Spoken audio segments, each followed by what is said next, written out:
నమస్తే, welcome to 99 TV. Vote on account మీద special డిబేట్కు స్వాగతం. నిర్మలమ్మ చాలా సంతోషకరమైన అంశాలు చదివి వినిపించారు. అవి పదం మీద నుంచి వచ్చినట్టే ఉంది, కానీ వాస్తవంగా ఇవన్నీ నిజంగా జరిగాయా అనేటువంటి అద్భుతాలన్నీ ఆమె తన బడ్జెట్ ప్రసంగంలో వివరించారు.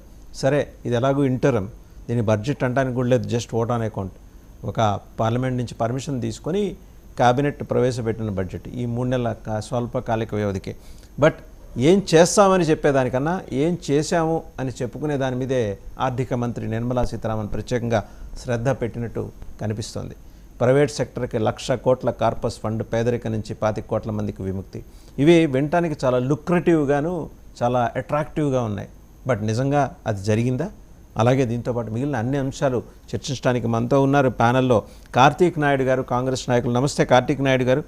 అలాగే పాదం మూర్తి నాయుడు గారు, ఆర్థిక రంగ నిపుణులు, stock market specialist, Nifty master. ఇద్దరికి కూడా నమస్కారం. To start with Karthik Naidu గారు, మీకు ఎలా అనిపించింది? 25 కోట్ల మందికి విముక్తి కలిగింది పేదరికం నుంచి. చాలా బాగుంది కదా, కర్ణపేయంగా అమృతం పోసినట్టు.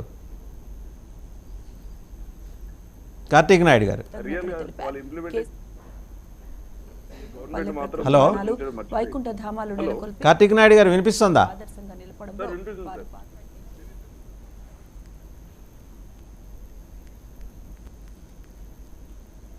హలో, కార్తీక్ నాయుడు గారు వినిపిస్తుందా? సార్ వినిపిస్తుంది సార్. ఆమె ఎడబుల్ సార్. రైట్ అండి. ఇప్పుడు ఓకే.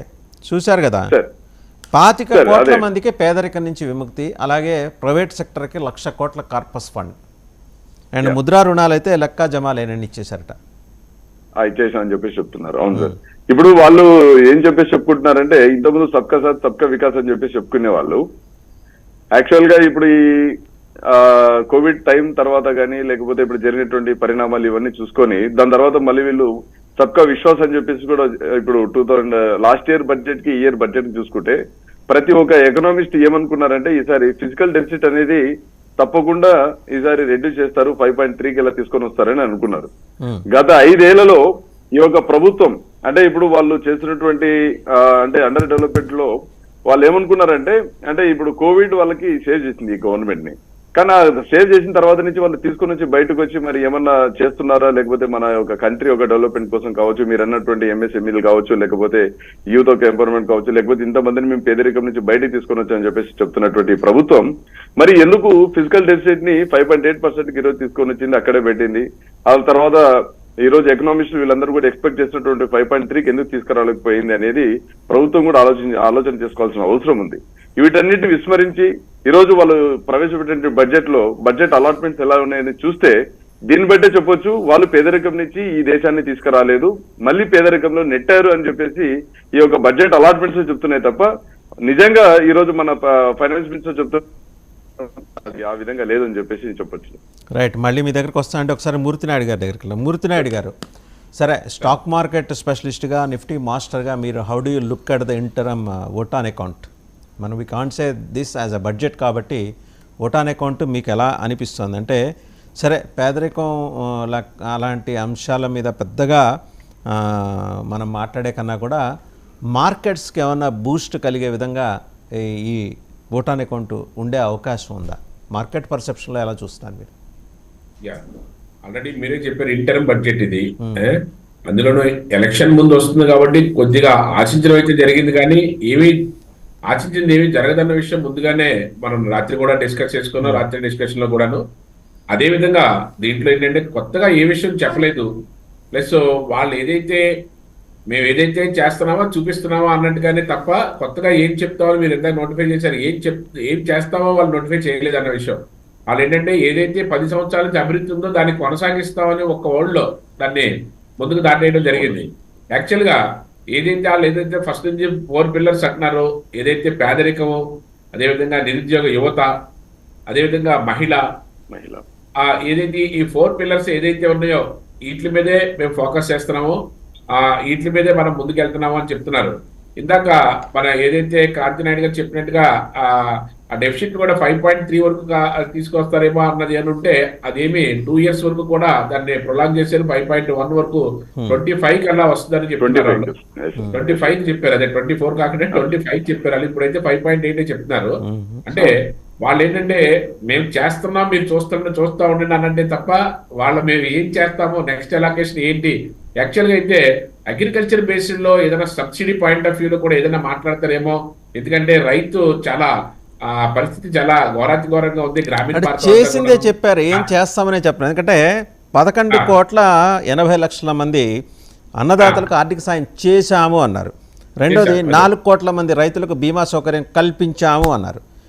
ఏం చేయబోతున్నారు ఈ 3 నెలల్లో? అట్లీస్ట్ అంటే కొంత ఎలక్షన్ కమిషన్ ఫ్రేమ్వర్క్కి లోబడి కొంత ఎగ్జిస్టింగ్ పాలసీని చేంజ్ చేయకుండా కొంత ఫైనాన్షియల్ అసిస్టెన్స్ సెక్షన్ చేసే అవకాశం ఉన్నా కూడా దానికి సంబంధించిన ప్రస్తావన ఇందులో లేదు.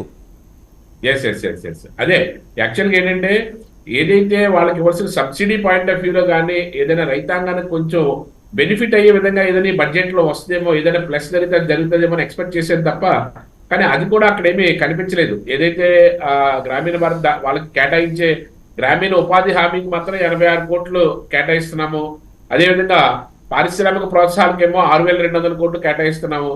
దీనికి సంబంధించిన కేటాయింపులే చెప్పారు తప్ప దాంట్లోనూ ఎస్పెషల్లీ రైతులకు సంబంధించినటువంటి సబ్సిడీ విషయంలో మనం ఏదైతే 6,000 9,000 జరుగుతుంది, లేకపోతే ఇంకా అక్కడి నుంచి అయినా కొంచెం ఎక్స్పెక్ట్ చేయొచ్చా, అదేవిధంగా ఎరువులకు సంబంధించిన సబ్సిడీస్ కానీ, అదేవిధంగా కాటేజ్ ఇండస్ట్రీస్ ఏదైతే గ్రామీణ భారతంలో ఆర్థిక పరిస్థితి చాలా చిన్నాభిన్నమై ఉంది, వాళ్ళ యొక్క కొనుగోలు శక్తి చాలా దారుణంగా పడిపోయింది. 4% నుంచి 1.8 వరకు కూడా మనకి అగ్రికల్చర్ డ్రాప్ అయింది. దాన్ని ఏదన్నా పుషప్ చేసే విధంగా ఈ ఇంటర్మ్ బడ్జెట్ లో అట్లీస్ట్ ఎలక్షన్ ముందు కాబట్టి కాస్త ఊరటగా ఏదైనా రైతాంగానికి ఉపయోగపడేది ఏదైనా అవకాశం ఉన్నదేమో అనుకున్నాం, కానీ దాన్ని కూడా వాళ్ళు ఏం నోటిఫై చేయలేదు. రెగ్యులర్ గా వాళ్ళు ఏదైతే సబ్కా సాత్ సబ్కా వికాస్ అని ఏదైతే అన్నారో దాన్నే అదే స్లోగానే ముందుకు తీసుకెళ్తా వాళ్ళు అంటే ఊహించిన దానికన్నా ఇంకా నిరుత్సాహంగానే ఉన్నది తప్ప మార్కెట్కి ఎటువంటి ఎఫెక్ట్ లేదండి. మార్కెట్ యాజ్ ఇట్ ఈస్ గా మామూలుగా కామన్ గా ఉంది. ఏ సెక్టార్ కి కూడా ఎఫెక్ట్ తగలేదు, నార్మల్ గా మార్కెట్ అంతా కూడా. అయితే ఇంకో మాట అన్నారండి, మౌలిక వసతుల రంగానికి అంటే ఇన్ఫ్రాకి 11.11 lakh crores కేటాయింపులు చేస్తున్నాం. అదే మనం నిన్న అనుకున్నాం ఇన్ఫ్రా గురించిన ప్రస్తావన ఉంటుందని. అండ్ రెండో అంశం ఏంటంటే 30 కోట్ల మంది మహిళలకు ముద్రా రుణాలు అందించాం. సో ఇది అయిపోయింది దానికి సంబంధించి. సరే, సామాన్యుడితో సంబంధం లేకుండా 517 ప్రాంతాలకు కొత్త విమాన సర్వీసులు. సామాన్యుడికు మధ్యతరగతి వాడి గురించి ప్రస్తావన ప్లస్ ఏంటంటే ఏదైతే రైల్వే ఏదైతే ఉందో అది వాళ్ళు తీసుకొస్తున్న వందే భారత్ మొత్తం అన్ని ట్రైన్లు కూడా ఆ ఫెసిలిటీ కల్పిస్తా అంటే దాని అర్థం ఏంటి? అది కూడా దాన్ని కూడా బాగా కాస్ట్లీ చేసేస్తున్నారు కదా, ప్రయాణం అంత స్థాయికి తీసుకెళ్లే విధంగా ప్రైవేటైజ్ చేయబోతున్నాం. మోరర్ లెస్ ఫ్లైట్ టారిఫ్ కానీ రైల్వే టారిఫ్ కానీ ఇంచుమించు 100 రూపాయలు అటు ఇటుగా ఉంటుంది అని అన్యాపదేశంగా చెప్పారని మనం భావించాలి. అంతే, అంటే సామాన్యుడికి ప్రయాణం కూడా భారం చేసేస్తున్నారు కదా, దాన్ని కూడా ఎందుకు ఈ గవర్నమెంట్ పేదరిక అంటే పూర్ పీపుల్ అని అంటే తప్ప నోటిఫై చేస్తే వాళ్ళకి ఉపయోగపడే స్కీమ్ ఏది తీసుకొచ్చే విధంగా కనిపించట్లేదు. అది చాలా దారుణమైన విషయం. అంటే ఇంకో మాట అన్నారు సార్ ఆవిడ, 25 కోట్ల మందిని పేదరికం నుంచి విముక్తి కల్పించాం 25 కోట్ల మందిని అన్నారు. మరి ఏ 25 కోట్ల అర్థం కావట్లా. ఒకవేళ అదే జరిగితే 80 కోట్ల మందికి ఫ్రీ రేషన్ ఎలా ఇస్తున్నారనే దాని మీద అంతు చిక్కని ప్రశ్న అది. She was trying to connect to unconnectable things. 25 కోట్ల మంది పేదలకి మీరు పేదరికం నుంచి విముక్తి కల్పిస్తే ఇంకా 80 కోట్ల మంది పేదలకి రేషన్ ఎలా అందిస్తున్నారు? దీనికి ఆన్సర్ లేదు. అభివృద్ధి అన్నది ఏదో మనం ఆపితే కనిపించకుండా ఉండేది కాదు కదా. నిజంగా అంత అభివృద్ధి గ్రామీణ ప్రాంతాల్లో జరిగితే ఈ రోజున గ్రామీణ ప్రాంతాల్లో కొనుగోలు శక్తి లేకుండా ఏదైతే అగ్రికల్చర్ అంతా కూడా నిర్వీర్యం అయిపోయి ఆ సెక్టార్ లోనే ఉండాలా, లేకపోతే వ్యవసాయం చేయాలా లేదా, ఎటువంటి సబ్సిడీ లేదు, ఎటువంటి ఆసరా లేదు. పంటల బీమా అన్నారు తప్ప పంటల బీమా మండలాల వైజ్ కేటాయించి నిజంగా తుఫాను వచ్చిన మండలంలోనూ ఆ మండలం కేటాయించిపోతే అందులో ఉన్న గ్రామాలన్నీ కూడా దానికి ఏమైపోతాయి కూడా తెలియని పరిస్థితుల్లో అంటే ఈ మండలం లేదు సార్ అంటే ఆ మండలంలో గ్రామాలకి ఎఫెక్ట్ అయినప్పుడు కూడా ఇన్సూరెన్స్ రాదు. దాన్నన్నా క్లారిఫై చేసి ఏదైతే క్లియర్ కట్ గా రైతును ఆదుకునే విధంగా ఏదైనా బడ్జెట్ ఏదైనా కొంచెం ఎలకేషన్ అవుతుందేమని చూస్తే అసలు ఆ ఎలకేషన్ విషయంలో మాత్రం రైతులకు సంబంధించిన మాత్రం ఎక్స్పెక్ట్ చేసింది మాత్రం చాలా నిరుత్సాహంగా వచ్చింది. కార్తీక్ నాయుడు గారు మీరు చెప్పబోతున్నారు. కార్తీక్ నాయుడు గారు సార్, ఇప్పుడు వాళ్ళు నిజంగా పేదరికం నుంచి మేము తీసుకురానికే ప్రయత్నం చేశాము లేకపోతే ఇది చేశామని అనుకుంటే గత 3-4 ఏళ్లుగా మనం చూస్తే ఎక్కడ కూడా రైతు బాగుపడినట్లు లేదు సార్. ఇప్పుడు ప్రతి ఒక్క చోట ఈరోజు మన ఇండియాలో ఎక్కడైనా కానీ ప్రతి ఒక్క చోట రైతు నష్టపోయినట్లే ఉంది.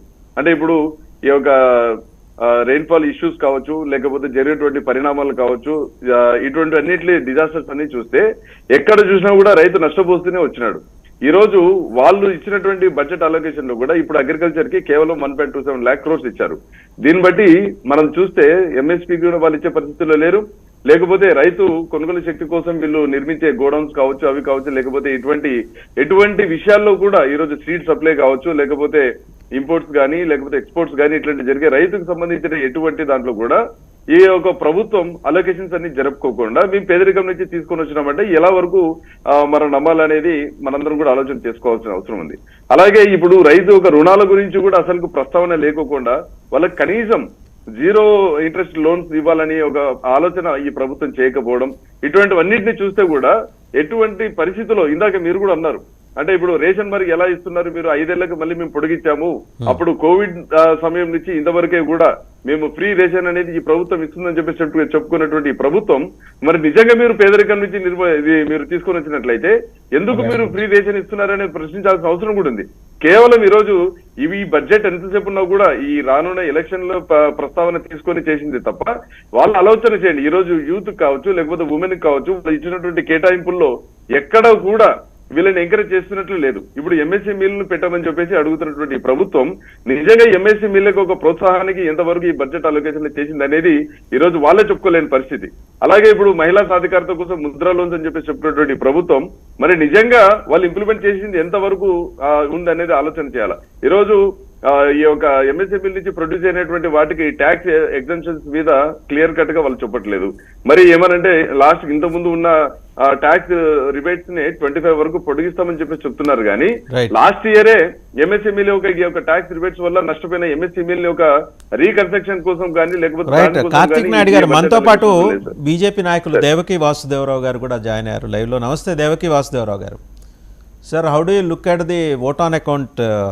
దీని బడ్జెట్ అనలేము మధ్యంతరం కాబట్టి, మేము చేసిన ఘనకార్యం చెప్పుకుంటామని మాత్రం కనిపించినట్టుగానే ఉంది ఆమె ప్రసంగం అంతా. ఏం చేయబోతున్నాం అంటే అది కూడా ఎక్స్పెక్ట్ చేయలేము. ఒక రాబోయే 3 నెలలు అప్పటికి వీళ్ళు చేద్దాం అనుకున్నా గవర్నమెంట్ మారిపోతుంది. మీరే రావచ్చు, లేకపోతే ఇంకో కూటమి రావచ్చు.